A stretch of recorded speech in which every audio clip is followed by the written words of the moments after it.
Hey there, before we dive into today's episode, I want to tell you why we chose to bring this one back from the archives. You know that moment when someone asks you to introduce yourself and suddenly your mind goes completely blank? Or worse, you launch into your job title, your relationship status, and maybe where you went to school and walk away feeling like they didn't actually really meet you at all. That's exactly what we wrestle with in this episode. This episode goes deep, fast. It starts with a simple question: how do you introduce yourself?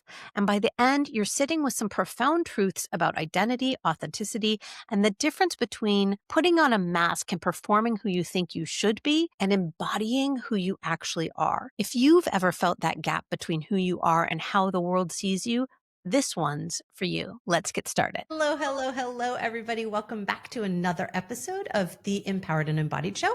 I am one of your co-hosts, Kim Romain, joined as always by my other lovely co-host. That's me, Louise. Louise Neil. You say Kim Romain. I say Louise. It's so weird. Why is that weird? I don't know. Why do you say Kim Romain? You just say, hi, I'm Kim. Kim Romain is my identity. I really like the sound of my name. So like my maiden name was Matlin. My previously married last name was Lusk. And you said that with so much love in your heart. Couldn't get rid of that name fast enough. Couldn't get rid of either of them fast enough, actually. Really? Yeah, I was not a fan of either of those names. And then here comes my lovely husband with a beautiful last name that I really like. And it goes so beautifully with my first name. I'm like, I am Kim Romain. Nice. Interesting. I was born with the same last name. I've always kept it regardless of my marital status or relationship status. And although Louise Neil is who I am, I'm pretty much Louise. How often do you meet another? So, well, we're talking about all this. Like, this is the heart of actually what we wanted to talk about today. Like, how do you talk about yourself? Mm-hmm. So it starts even with how do we introduce ourselves? Yeah, like our identity and what we're putting out into the world starts often with our name. Yeah. So it may have sounded like we were just having a rando conversation, but we were actually, which we were, but we wanted to explore this idea of where we find ourselves in how we identify ourselves, how we talk about ourselves. And this came up from a conversation where I was really struggling. So I'm going to go to human design for a second. So open head, open ajna, for those of you who know what I'm talking about, a lot of openness in the head. A lot of openness in the head means that there's a lot of thoughts constantly filtering in. And the challenge that I have with that is also what I'm here to do, like my purpose in the world, deals with two of the gates that are in this open head using the human design as a system. Those two gates in their shadow form are known as doubt and confusion. So for me, if my gift in the world comes from the lessons that I learn, I constantly go back to this place of doubt and confusion. I filter things through that, and then I come through with wisdom. Yay. But to get to that place of wisdom, there's a whole lot of the fuck is going on and questioning myself. And I often question, what am I doing? Like, not just wandering into a room and going, what am I doing? I do that too. Thank you, menopause. Exactly. But that place of, am I working towards my purpose? Am I working towards a bigger vision? What is my vision? Do I need to refine that vision? Like, I do go back to that a lot for myself. And so we were talking about that earlier, and we thought that would be a fascinating conversation. So Louise, for you, has that ever been a struggle for you to define who you are, to say like something about your identity? Yes. Okay, great. Next question. Great interviewing technique. My struggle often with identity is in that how am I identifying like myself as myself and not as in relation to something else? And so it's often, right, like I'm a mom. And that's in my relationship with my kiddo, right? I'm a partner. I'm a coach, I'm a business owner. Like these are things that I use to identify like who I am. Is very like external. And so finding my own language to say, no, like, who am I outside of a relation to anything else in my life?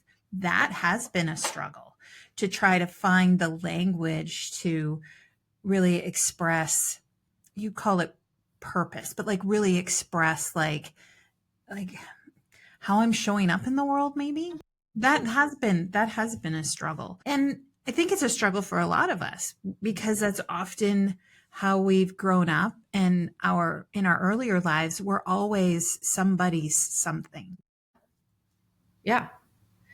It's funny because I as you were saying that, I was thinking of how I often talk to our daughter, and I'm like, you're not, yes, you are my daughter and daddy's daughter, right? Like that, yes, you are, but you are your own person. What's important to you?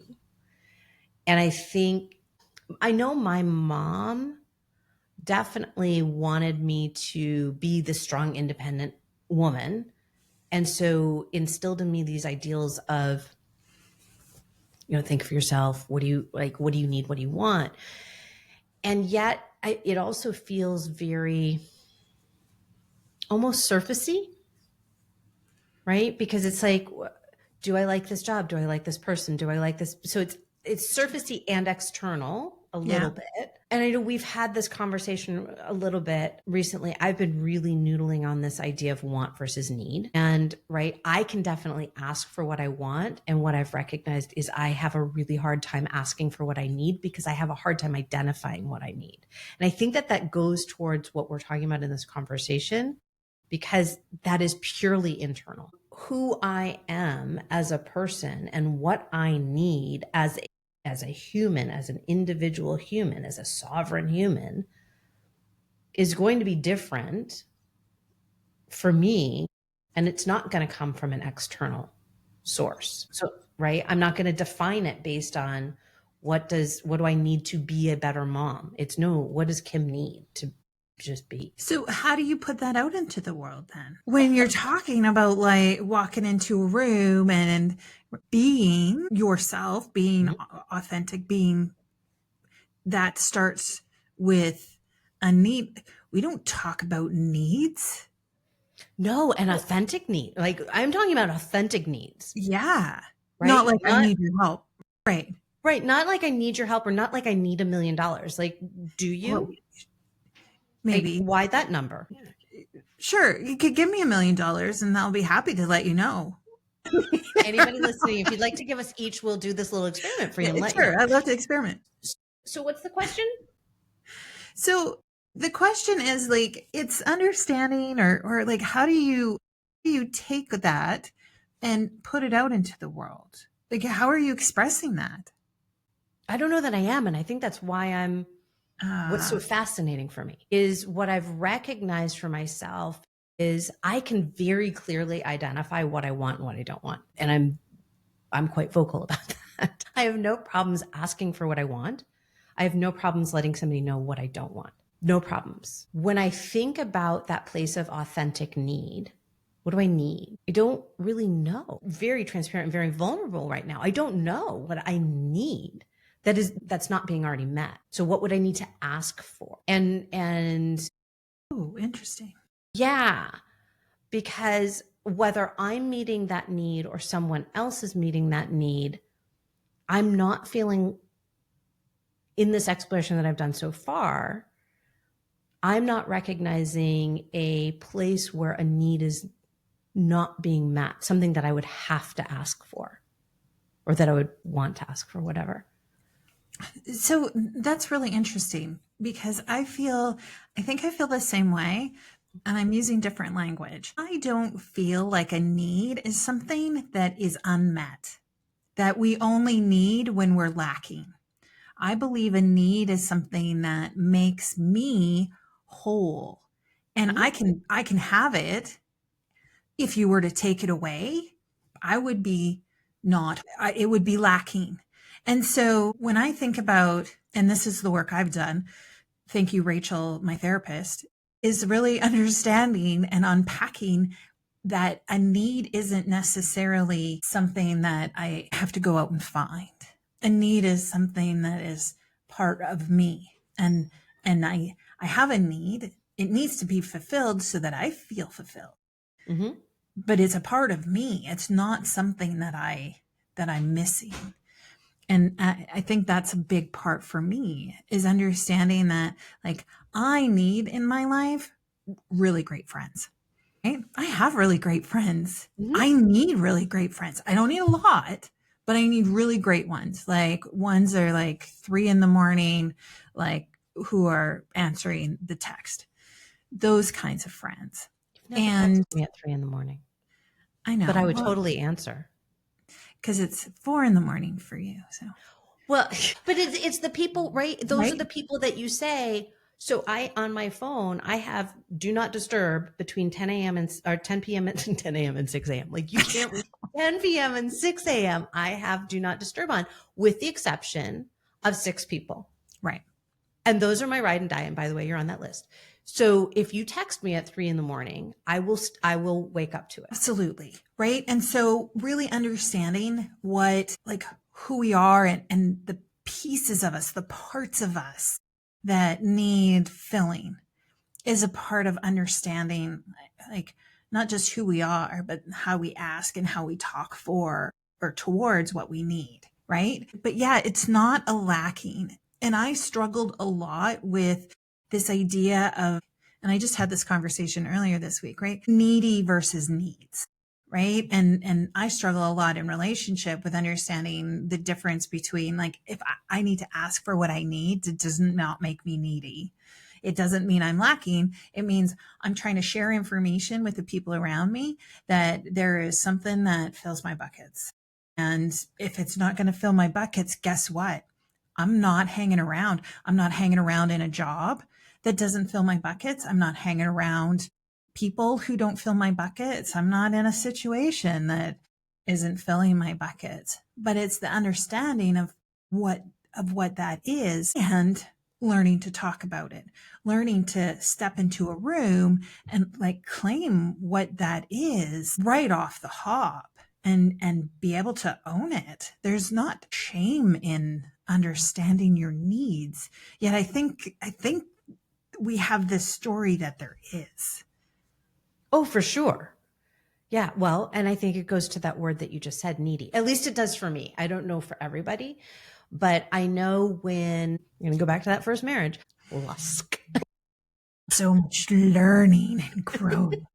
So much growing. I was told I was needy because I was expressing my needs. And to go to, right, as you just explained it, I had needs that were not being met. And so by my expressing what those needs are, the other person in that relationship saw that as needy, quote unquote needy, as a bad thing, versus my expressing my needs to feel whole so I could be a whole partner in this relationship. I don't see that bad as, like, I pray that my partner, one being Danny, also being you in this experiment, this journey with our podcast, but other partners that I have in life as well, please always let me know what your need is.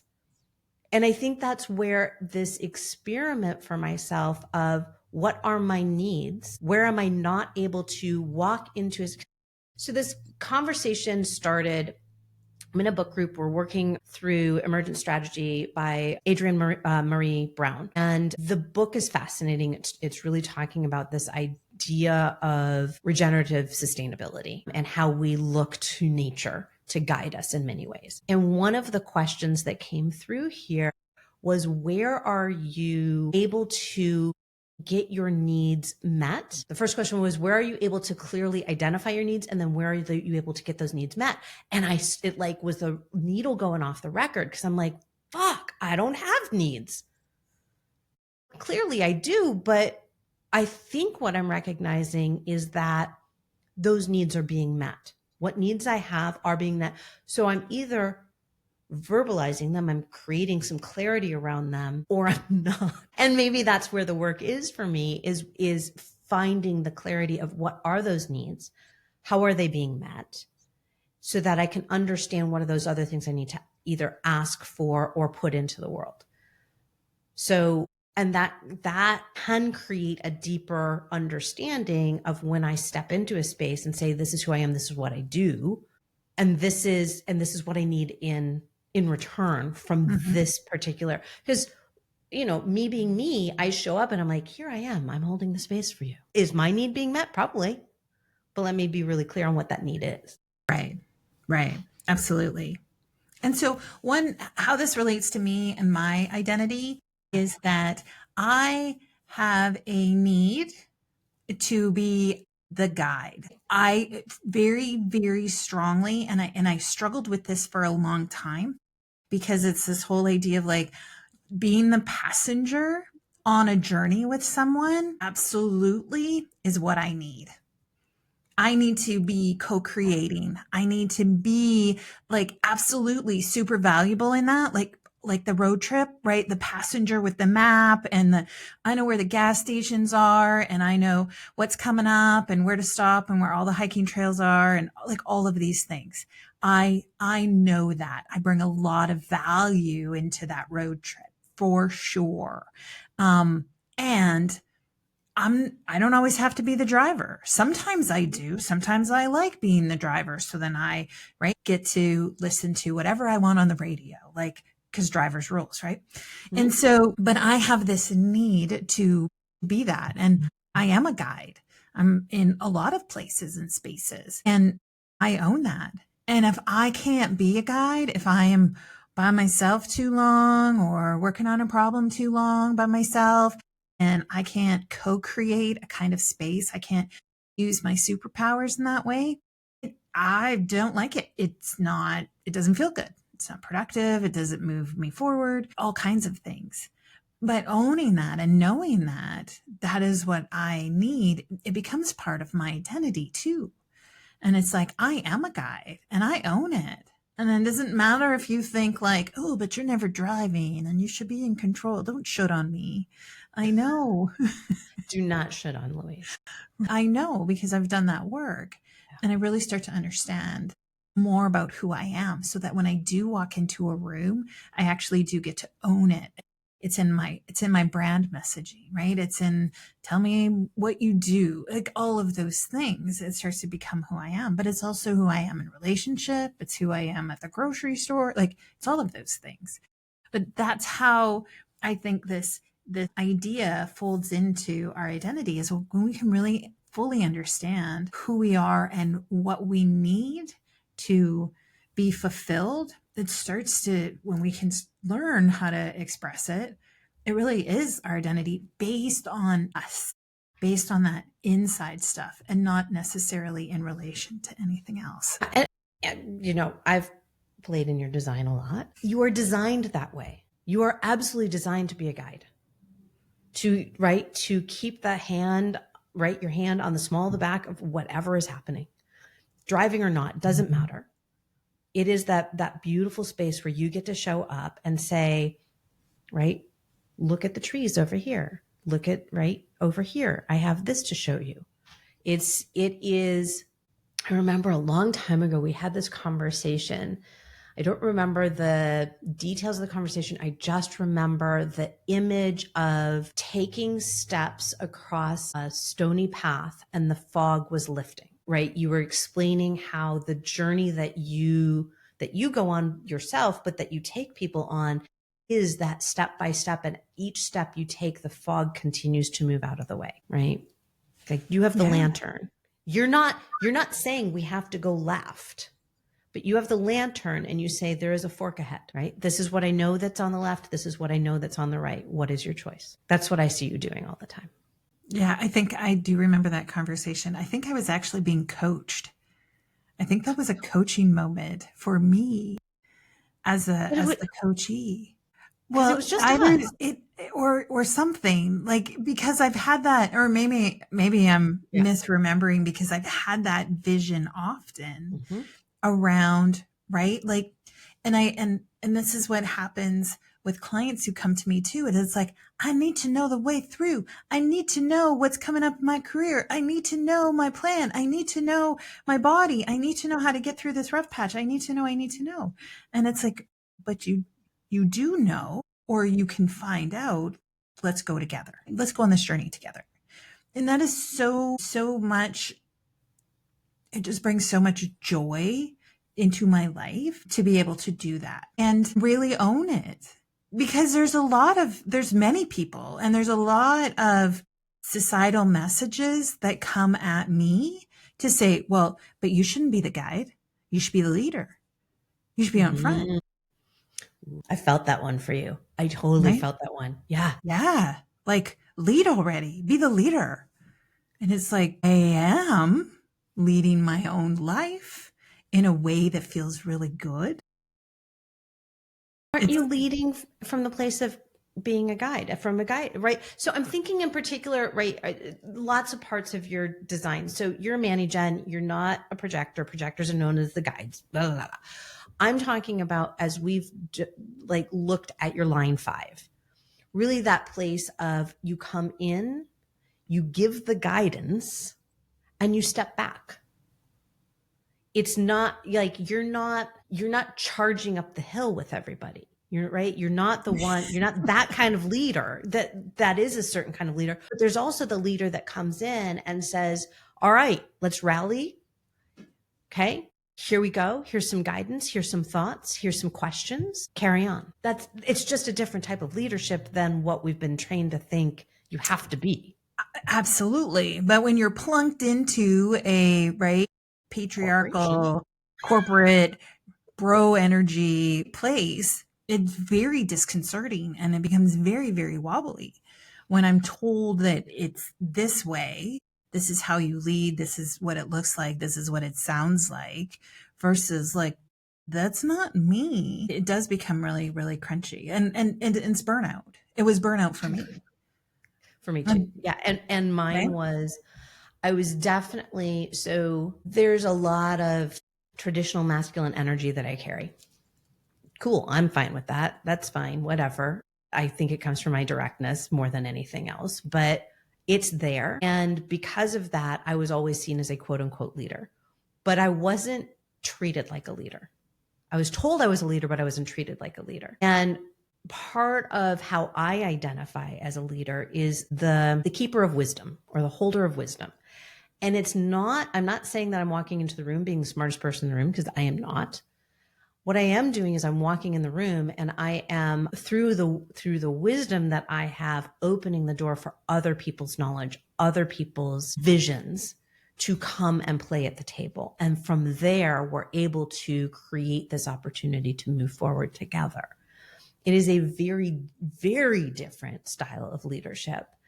And I had to find my way through, because I kept being told, you're the leader, you're the leader, you're a leader, you're the leader. It's like, I hear it. I know I am. What do you want me to do? And really what they wanted me to do was run everybody up the hill. I'm like, no, that's not my role. And so in terms of how I identify, right, it is that place of, I'm going to come in and I'm going to create a space, a brave space, where we can all bring our wisdom together.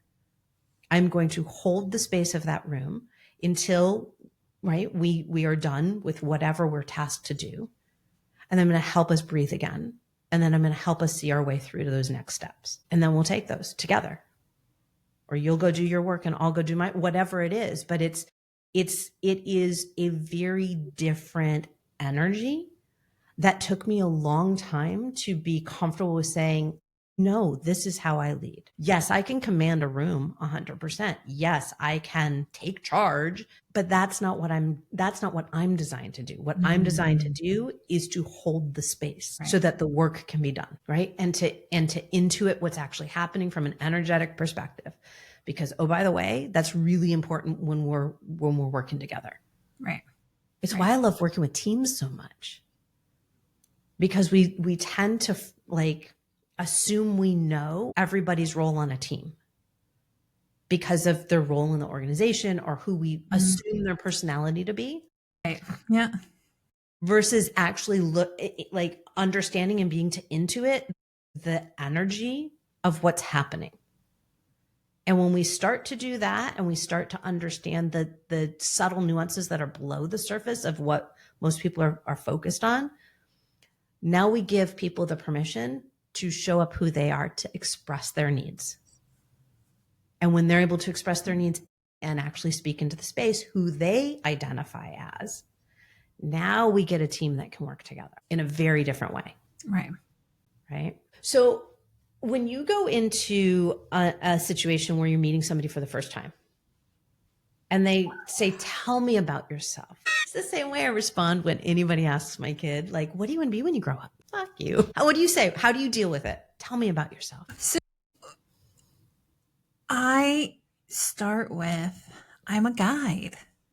I help support and guide women identifying humans through the messy middle, be it energy, career, your body, whatever messy looks like to you. I help you unknot the ball that is a mess right now so that you can come out the other side feeling amazing and fantastic and bring your own brilliance into the world. Right? It's a part coaching, it's part education, it's guidance. It's empowering for people to go through that process because it's not me on the other side. It's them. It's you. Like redefined. But Louise, I thought you were a career coach. Yeah, right? No. That's that labels. I thought you were a mom. I thought you were a partner. I thought you were a business owner. I thought you were I am all those things. Right. I'm all those things. But that's not who I am. So I had the joy of, I think the best thing is having somebody else introduce you, because we know how we identify. We feel it deeply. And what I find fascinating is when, and somebody else introduce you that you haven't given language to, right? They've experienced you, they've been in your energy, they've whatever. I had this opportunity. And so somebody described me as this. Kim Romain is an attorney turned soul alchemist who helps visionaries, founders, and leaders find their soul strategy as they build. And when I read that, I was like, nailed it. And what was so interesting was I had been in one of those moments of doubt and confusion where I'm like, not what do I do, but how do I talk about what I do? Because so when I tell people about you, I talk about that messy middle. I focus on that aspect. I'm like, Louise is amazing at helping those that identify as women work through that messy middle, and particularly where it overlaps between who they're identifying with or how they're identifying with themselves as a person and how that's showing up in their work. And very often what that means is looking at where those pivot points are. And currently she's fascinated and diving deep into all things menopause. Like, right? And so, but did I get it? Did I say the words that? Absolutely. Yeah. Because you deeply know me. I do. Right? So it is easy for you to say what I do in the world. And finding the language to help people understand what we do is often a struggle, because it's not just us saying those words out into the world. It's like, how are they being received? What's the messaging that goes along with that? And everyone's filters and what they believe. And so I find it's easy when I'm in a group of people that I know are like-minded. It comes really easy. When I'm in a group of people that might not be like-minded, it gets harder for me to say those things, to step into my own power and just own it, because I'm often concerned as like, what is the message? Because it's not like I need to morph my language all the time or be something different, but I still want my message to land. I want people to know in the room, regardless of how they got into the room, what I do. And I do still struggle with corporate speak when I'm in the room with corporate people. I don't know if you know, if you've never seen the show and you've only listened to this top 100 podcast, by the way, that I have blue hair. I'm probably going to show up in a pair of docs, and I'm not your corporate, quote unquote, like your corporate ideal picture. It doesn't mean I don't understand corporate. It means, how do we evolve and be more authentic in a space that sometimes can feel really restricting for people, and understanding what that is and what that looks like. But I do still struggle with this corporate hangover that I have from back in the day of decades of working there, to say, I need to say certain things. I need to look a certain way. I need to present myself in a certain way. But that's not really who I am. That's not really who I ever was. So how do I reclaim this, even in a space that maybe isn't full of like-minded people? There are people who are like and think like me in that space. They just don't look like they do. Do you know what I'm saying? I do. And it's interesting because the number of times, and I lost track because I started counting, that you said need. And I, that is so important to this conversation. And we went to this deep dive of like need, because there is a need to connect. And when you're in a room where there is a perception that connection is going to be harder, is there a need do we feel a need to adapt ourselves out of conditioning, right? Because I've been there too. I mean, right? Practicing attorney, nonprofit executive, been told all these things about myself. Absolutely. I find myself turning myself inside out, and I go, and that is where I ask myself, what do I need in this situation? Where is the ease? Because when I ask myself the question, where is the ease? I will very often then drop all of the performative crap that I've been conditioned to show up in, right? I turned myself inside out to get the right clothing for my trip to Florida, because I was so worried, because one of the things was, right, wear business casual. Yeah. And I was like, I don't fucking know what that means anymore. And I pulled the host aside and I said, this drove me nuts. And they explained why they did it. And I said, I get why you did it. I just needed to own out. I needed to have a real heart-to-heart, person-to-person conversation to say, I was affected by that, because I have a need to be connected. I have a need to be accepted. And I was fearful I wouldn't be. And in that conversation, I was fully accepted. Yeah. Fascinating conversation today, Louise. What do you want to underline, point at, make sure that people know about you in this moment? I think I did a really good job at talking about my needs today. And I think I want to underline that when we started this podcast, Kim, you and I have always said that we are in the messy middle with everyone trying to figure all of this out. And I think this conversation really highlights that. Like, it highlights the growth that we've done and the things that we've noticed working for us. And we are still a work in progress. We are still trying to figure out some of these things. And that doesn't mean we don't have anything valuable to offer. And I loved our conversation today because we always get super deep, super fast. So if you weren't used to that, like, welcome to the podcast. When we think about how we introduce ourselves or how we answer that question, tell me about yourself, it's deeper than we think. It can go deeper if we want it to. And it doesn't have to be artificial or superficial. It can actually be, I was trying to think of it can be official. Officially you. Yeah. And that, right? And I feel all of that when I say, hi, I'm Kim Romain. Feel it. I embody it in that moment when I say, hi, I'm Kim Romain.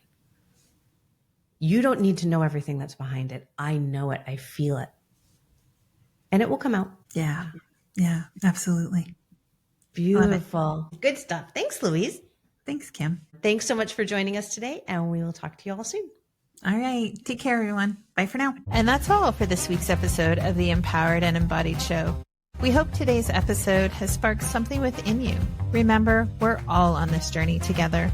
If something did resonate with you today, why not share it with a friend who might need to hear it too? You can find us everywhere you listen to podcasts. Don't forget to subscribe so you never miss an episode. And if you're feeling generous, leave a review. Your feedback not only helps others find the show, but also helps us understand what's most valuable to you.